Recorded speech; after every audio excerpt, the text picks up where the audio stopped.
दोस्तों, the health Guru podcast में आपका स्वागत है।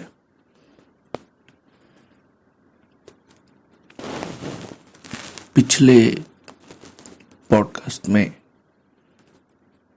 जैसा मैंने आपको बताया था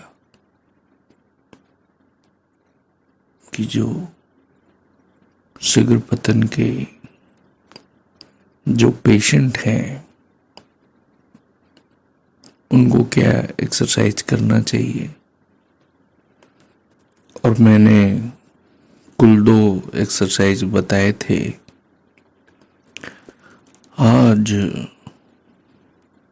के एपिसोड में, वैसे मैंने पिछले एपिसोड में भी आपको बताया था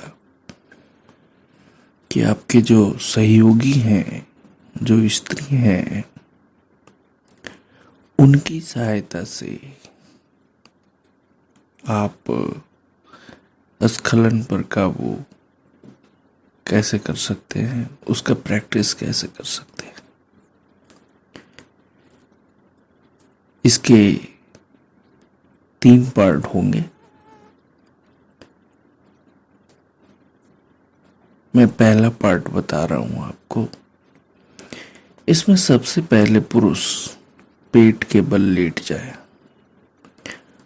और स्त्री उसकी टांगों के बीच में इस तरह आराम से बैठ जाए कि उसकी टांगें पुरुष की टांगों के नीचे स्थित हो जाए।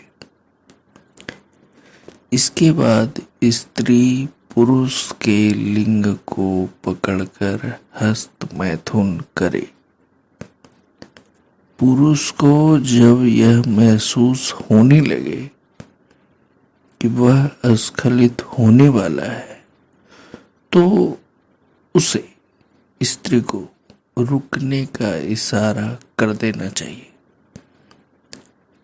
ताकि वह अपने हाथ को लिंग के ऊपर से हटा ले।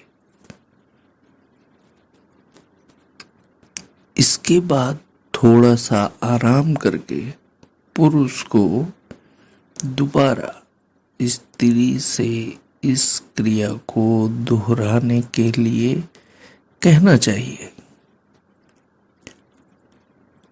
और फिर से विश्राम की अवस्था में आ जाना चाहिए। इस पूरी प्रक्रिया में कम से कम 15 मिनट का समय लगाना चाहिए।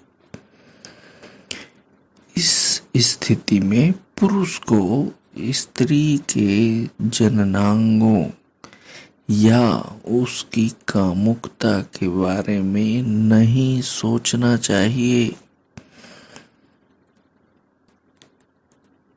या तो आप गिनती गिनने लगो, 1 to 100 काउंट कर लो। आप कुछ और भी कर सकते हो, जैसा भी आपको मुझे जो समझ में आया मैंने वो बताया आपको। अब इसका सेकंड पार्ट है।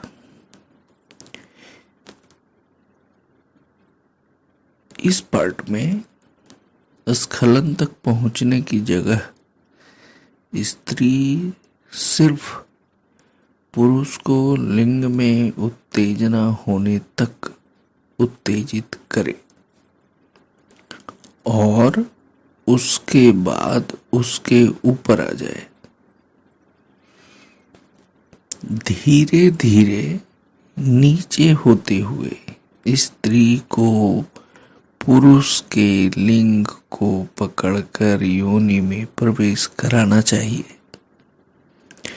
जब लिंग योनि के अंदर प्रवेश कर जाए तो स्त्री को चाहिए कि वह बिना किसी तनाव के बिल्कुल शांत पड़ी रहे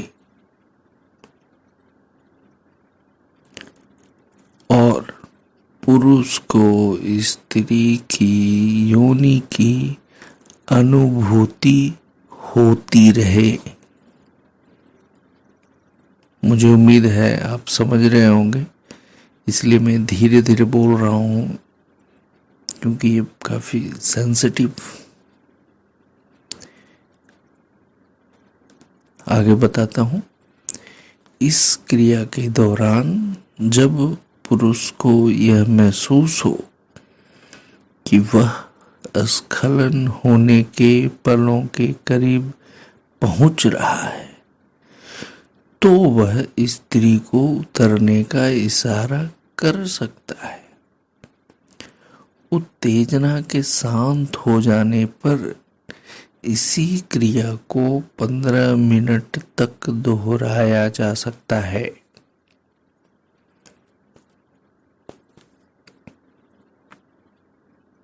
अब तीसरा चरण, थर्ड पार्ट।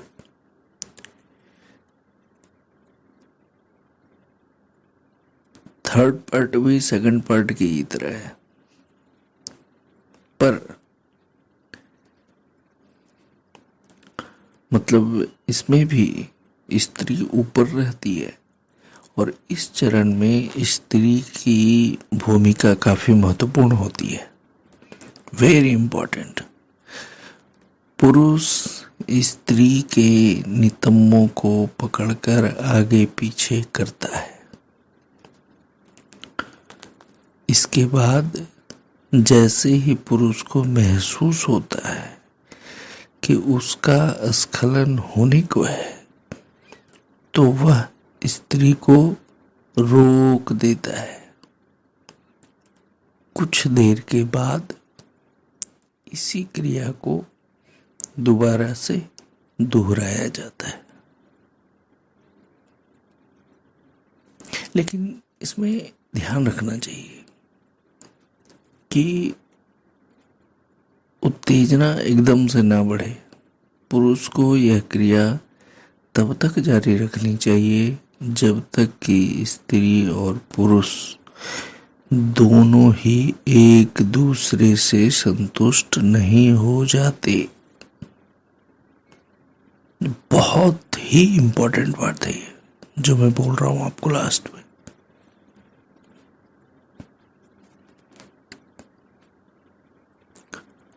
आपको देखो, जब आप किसी डॉक्टर के पास जाते हो, आपको जब कोई बीमारी होती है तो डॉक्टर बताता है कि हाँ ये काम नहीं करना चाहिए, करना चाहिए, नहीं करना चाहिए, करना चाहिए।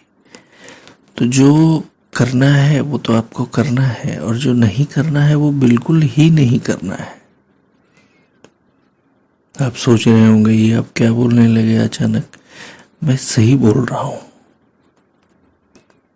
अभी तक मैं डे 1 से, सीरीज 1 से मैंने अभी तक जितनी भी बातें आपको बताई हैं, इसमें कुछ प्रिकॉशंस भी हैं, सावधानियां भी हैं, और वो हमें जरूर लेनी है। उन सावधानियों को इग्नोर नहीं करना है, उन प्रिकॉशंस को। तो ये जो अगला जो सीरीज है वो प्रिकॉशंस का है। मैं 1 बाय 1 सारी सीरीजें बना रहा हूँ आपके लिए। आप हमारा साथ दीजिए, लोगों तक पहुंचाइए, शेयर कीजिए। हमें भी आपके साथ का लाभ मिलेगा। और हमारा जो अगला सीरीज है, जो आपके अगले पॉडकास्ट में सुनाई पड़ेगा, वो है प्रिकॉशंस। इसमें प्रिकॉशन क्या लेना पड़ता है? आप भी सोचते होंगे क्या है ये प्रिकॉशन। है, बहुत बड़ा है। जब आप सुनेंगे ना तो लगेगा आपको।